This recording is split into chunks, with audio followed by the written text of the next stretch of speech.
The sky was bleeding fire over the Wyoming plains when Eloise McKenna watched her life turn to ash.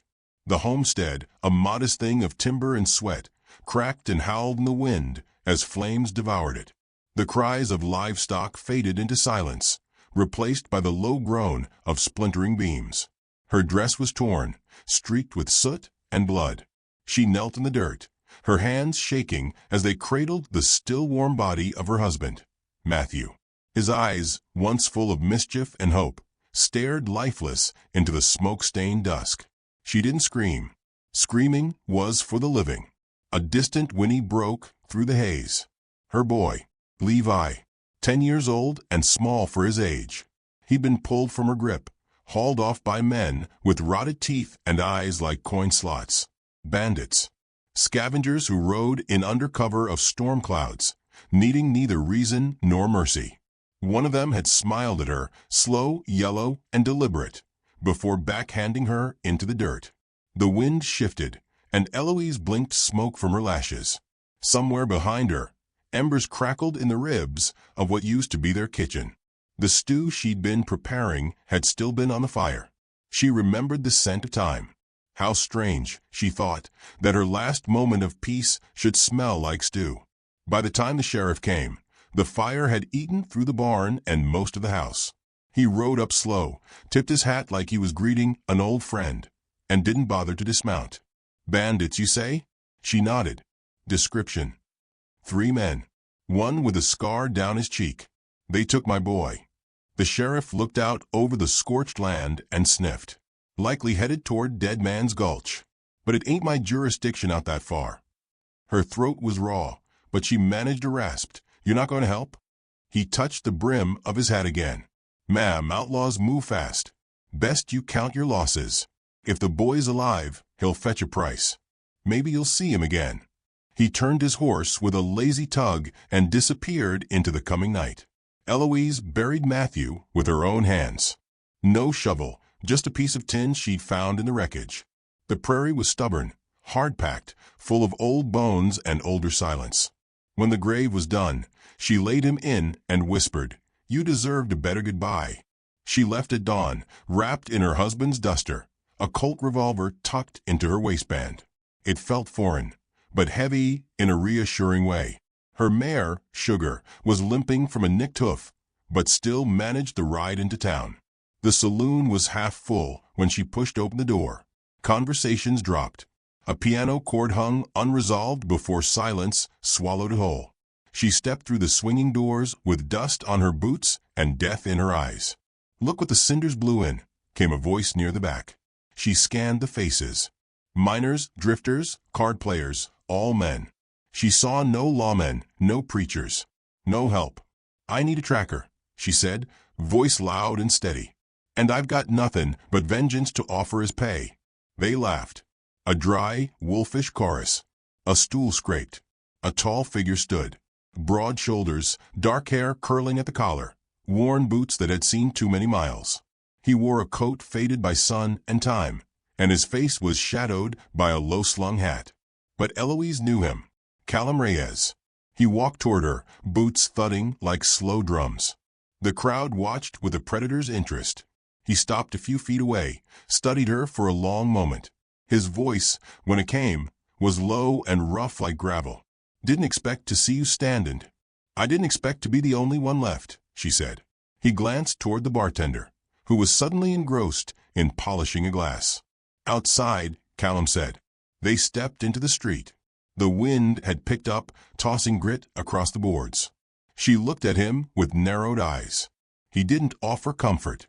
"You know where they took him?" he asked. "Dead Man's Gulch. Or so the sheriff says." He spat into the dust. "Then he's good as gone. Not if I ride now. You won't make it a mile out there. They'll gut you and leave your bones for the crows." "You offering to stop me?" He leaned against the hitching post, arms crossed.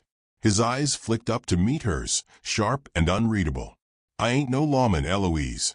But I ain't the kind to watch a woman ride to her death, neither." She took a breath. "Then help me."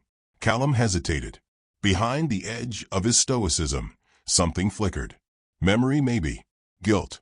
Years ago, before she married Matthew, Before she was Eloise McKenna, she had been the girl in the barn with Callum Reyes, pressed against the hay bales, whispering promises neither of them kept. His voice dropped. I heard about Matthew. I'm sorry. She blinked once. Save sorry for graves. I need my boy. He shifted, eyes narrowing. You know what Briggs does to children. The name hit her like cold water. Silas Briggs. Callum nodded. He's the one took Levi. Runs with a pack now. Outcasts and worse. He was my father's second once, before he turned on him. You rode with that man? Her voice was almost a whisper. No. I rode away from him. He kicked at a stone, then looked up again. You remember what my father was like? I remember, she said. Silence stretched between them. Then she said, Are you coming? He straightened slowly, the weight of the decision settling in his shoulders. You don't want me for this, Eloise. I want Levi back. And you're the only one not laughing at me. His eyes searched hers a final time, and something inside him shifted. He nodded. All right. But I lead. You follow. We move fast, we move quiet, and you do exactly as I say. Her jaw tightened. Deal. By nightfall, they were miles out, the town swallowed behind them. The stars hung low and sharp above the prairie. Callum moved like he belonged to the land, each step sure and silent. Eloise tried to match his pace, her legs aching, her fingers gripping the reins with bone-deep determination. In the distance, a coyote howled. It sounded like morning. They found the first sign of the gang near a cluster of rock formations. Horse tracks, recent, and a piece of Levi's shirt snagged on a bush. Eloise clutched the cloth, holding it to her chest. Her lips trembled, but her eyes stayed dry. They're close, Callum murmured. We camp here. Move again at dawn. I'm not sleeping. You'll need to. I can't. He looked at her, then nodded. Then rest your legs. I'll keep watch. The wind howled over the ridge, carrying with it the scent of smoke. Fresh. Too fresh. A voice called out from the darkness, high and mocking. You're too late, Reyes. Callum's gun was in his hand in a blink. A shot rang out. Then everything went still. The bullet missed Callum by inches, striking the rock behind him in a spray of stone and grit. He dropped to one knee, gun up, eyes scanning the shadows with razor focus. Eloise ducked beside him, her heart a war drum in her chest. Another shot cracked the air. Callum returned fire, the muzzle flash lighting his grim face for an instant. Silence followed, heavy, waiting. A moan drifted on the wind. Then a voice, You always were slow on the draw, Reyes. Callum's jaw tensed. That's Lang. Briggs's lookout. They found him behind a cluster of rocks, bleeding from the gut. His hand twitched toward a fallen rifle, but Callum kicked away. I'll die anyway, Lang muttered, grinning through bloody teeth. Ain't no outrunnin' the Devil's Gulch crew. Where's the boy? Eloise stepped forward, revolver shaking in her hand. Lang laughed, coughed, and spat something dark. Riding south. Briggs wants him for leverage. Says the woman'll come, and when she does, he didn't finish. His grin twisted into something empty, as his eyes glazed over. Callum lowered his gun, shoulders still taut. We need to move. They rode through the night, silence between them like another rider. At dawn, the land rolled into jagged canyons and narrow cuts, the sun dragging gold across the ridges. Eloise's body ached, but she gripped the reins with the same iron resolve she used to hold Levi as a baby. Callum glanced over at her more than once, his expression unreadable. He finally spoke near midday. You keep pushing like this, you'll collapse. She didn't look at him. He's out there. I know. The trail narrowed, winding through high-walled red rock. Buzzards circled above. They dismounted and led the horses along the edge, boots scraping over loose shale. A wind hissed through the ravine, carrying the scent of blood and rot. Callum paused near a fork in the path, knelt, and ran his fingers through disturbed dust. Hoof prints. 4 horses. One lighter than the others. Still warm, he muttered. They're half a day ahead. A rustle made them both turn. A coyote dashed out from behind a rock, yelping in surprise. Eloise lowered her gun, breath shuddering. Callum gave her a look. "Your hand's shaking." "I've never shot anyone before." He stared at her, then said, "When the time comes, don't aim to wound." They pushed on, the air growing hotter, the land sharper. Late afternoon found them cresting a hill overlooking a dry creek bed, and there, in the distance, dust rising. A small camp, 4 riders. A boy tethered to a post. Eloise gasped. "Levi." Callum held her arm. "Not yet. We wait until nightfall." She turned on him. "He's right there. If we go in guns hot, he dies first." Her lip quivered, but she said nothing, just stared, burning the image of her son into memory. Alive, alive, still hers to reach. Night came like a curtain drop. The camp below glowed faint with firelight. One man stood guard. The others lounged, playing cards, sipping from flasks. The boy was bundled near the horses, hands tied, eyes wide even in the dark. Callum and Eloise crept down the ridge. Every breath was thunder in her ears. He motioned for her to circle left as he moved right, both slipping through sagebrush and dry grass. They had nearly closed the distance when a twig snapped under Eloise's boot. The guard turned. A shot rang out Callum's. The man dropped. Chaos exploded. The other outlaws lunged for weapons, but Callum was already firing. 2 fell. The last man swung a rifle at Eloise. She pulled the trigger. Missed. He knocked her back with a blow that cracked her lip. Then Callum was on him, tackling him to the ground. Fists. Grunts. Blood. Eloise crawled to Levi. He was crying, writhing against the ropes. "Mama, I'm here," she sobbed, cutting the bonds with a stolen knife. "I've got you." Gunfire ceased. The last outlaw lay unconscious. Callum stood over him, panting, his knuckles raw. "Briggs wasn't here," he said. Eloise held Levi close, kissing his hair. "Then where is he?" Callum looked at the unconscious man, then crouched and slapped him awake. The outlaw groaned. Too late, they're meeting Briggs in Dust Rock. Big deal.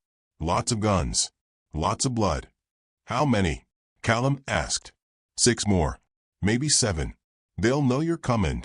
Callum stood. "Dust Rock's a snake pit." "Then let's burn it down," Eloise said. They camped in the hills, far from the bodies. Levi curled against Eloise, sleeping the deep sleep of children who've cried too much. Callum sat by the fire, silent. She moved beside him, her voice low. "You never asked why I didn't choose you." Callum didn't look at her. "Didn't think I had to. I was scared. You had rage in your blood, even back then."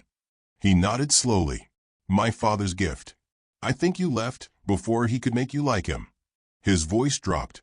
"I'm still not sure he didn't." They watched the fire burn. She reached for his hand, and he let her take it. The next morning, Callum packed silently, every movement sharp with purpose. Eloise helped Levi onto Sugar's back, then mounted beside him. As they turned toward Dust Rock, Callum said, "This isn't a rescue anymore." "No," Eloise agreed. "It's justice." The boy behind her tightened his arms around her waist, and the sun rose on the prairie like a promise half-kept. Dust Rock lay ahead, full of ghosts and reckoning. They rode fast. They didn't look back. Dust Rock sat crooked on the edge of the desert like a drunk with a loaded gun. Tin-roofed saloons leaned into each other, and dirt-streaked windows peered out like suspicious eyes. The smell of whiskey, sweat, and powder hung heavy in the air. Callum led the way down the main street, every step careful, his hand never far from the grip of his revolver. Eloise rode beside him, Levi sandwiched between them, his small fingers clutching the saddle horn with silent fear. They dismounted behind the livery, tying the horses in shadow. Levi crouched behind stacked crates, wrapped in Callum's coat. "You stay quiet," Callum told him, crouching down. "No matter what you hear." Levi nodded, eyes wide, jaw clenched. Eloise knelt, kissed his forehead. "I'll come back. I swear it." The 3 of them moved through the back alleys, weaving past empty barrels and broken fences. Dust Rock had the quiet of a town holding its breath. Something was coming, something worse than usual. Callum paused behind the saloon, eyes scanning the windows. "He's here," he muttered. Eloise followed his gaze to a second-story balcony where shadows shifted behind glass. She took a breath, steadying her heartbeat with will alone. What's the plan? I go in first. You watch the alley. If anything goes wrong, I'm not running. He looked at her then, really looked. She wasn't the woman he'd last seen 10 years ago. Grief had carved her, hardened her. She would not yield. He nodded. Then stay close. Inside the saloon, the piano was silent. The air was stale with tobacco and tension. A few men loitered at tables, cards abandoned. The bartender pretended to polish a glass, but his hands trembled. Callum stepped in like he owned the floor, boots loud against the boards. The room went still. Then a voice, warm and venomous, rolled from a staircase.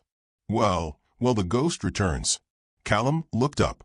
A man descended in a dark coat with gold trim, his beard neatly trimmed, a scar carving his left cheek like a branding iron. Harlan Reyes. Callum's father. You've grown soft, boy. Took you long enough. Callum didn't flinch. Didn't realize I owed you a visit. You never paid what you owed me. Eloise stepped in behind Callum. Harlan's gaze shifted to her and lingered with a smile that curdled her stomach. And you, I remember you. The preacher's girl who thought dirt and dreams made a life. Keep your tongue behind your teeth, Eloise said. Harlan chuckled. You've got fire. Good. You'll need it. Callum stepped forward. We want Briggs.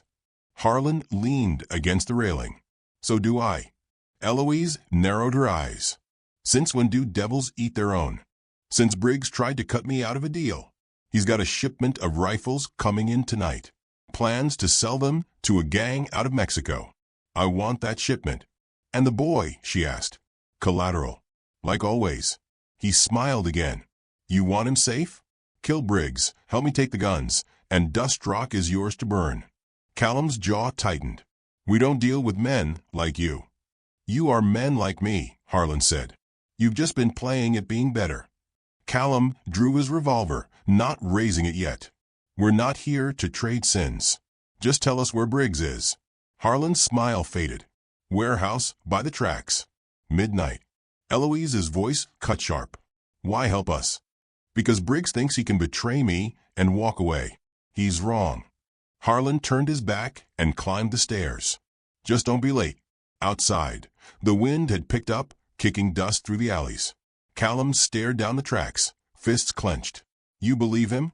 Eloise asked. No, but he's not lying about Briggs. My father never lies. He just leaves out the parts that kill you. They waited until the town slipped into a deeper silence. Midnight painted everything in cold silver. Levi was hidden beneath a stable trapdoor, armed with a small knife and a promise. Callum led Eloise through the back of the freight yard, past rusted carts and crates marked with foreign stamps. The warehouse loomed, its windows glowing faintly. Inside, voices argued Briggs's crew. Eloise recognized the laugh. It was the same one from the night her home burned. Callum passed her a flask. Moonshine. For nerves. She shook her head. For fire. He grinned. You're learning. They planted the makeshift explosives along the outer wall, bottles packed with liquor, cloth, nails, and spite. Eloise set the last one near a wagon stacked with crates marked Property of the Confederation of Texas.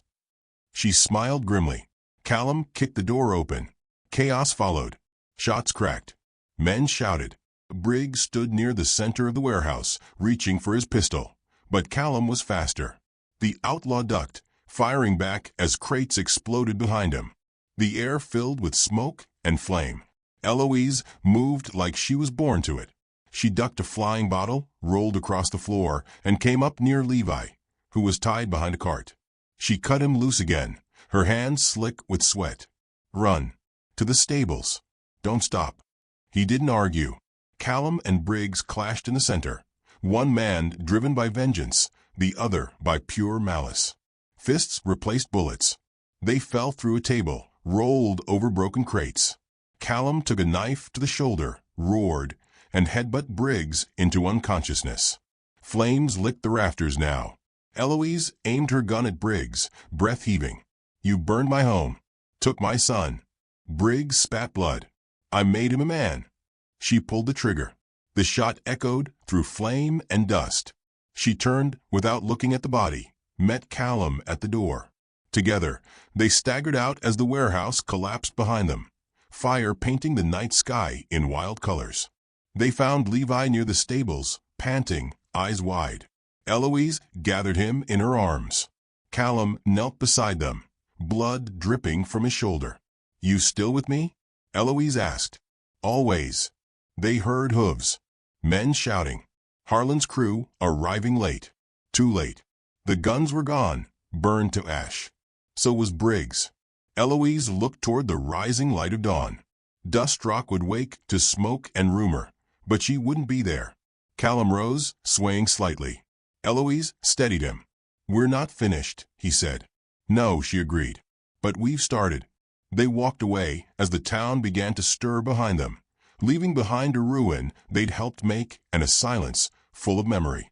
The road ahead was long, but the ghosts behind them burned with the town. The reckoning had come. The rebuilding would follow. The prairie looked different in the light of survival. No longer a barren place of ghosts and gunfire. It breathed again, golden and wind-swept, dust trailing behind the hooves of a quiet mare. They rode west, where the land hadn't yet learned their names, and the past could lose its voice in the wind. Callum's shoulder was slow to heal, but he bore the pain with the same stubborn silence he'd carried since he was a boy. Each morning, Eloise changed the bandage, hands firm but careful.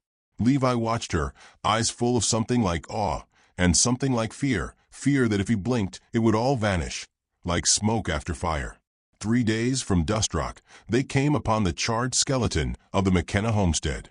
Blackened beams jutted into the sky like ribs from a corpse. Levi stared, speechless. Eloise stepped down from the saddle, boots crunching over ash, and stood at the place where the front door used to be. Her hand hovered at her chest, fingers closing around the locket that had survived it all. "I dreamed of this place every night when we lived back east," she whispered. "Matthew said we'd build something that would outlive us. Maybe he was right. We're still standing." Callum stood beside her, his hat in his hand. "We can rebuild." "I know," she said.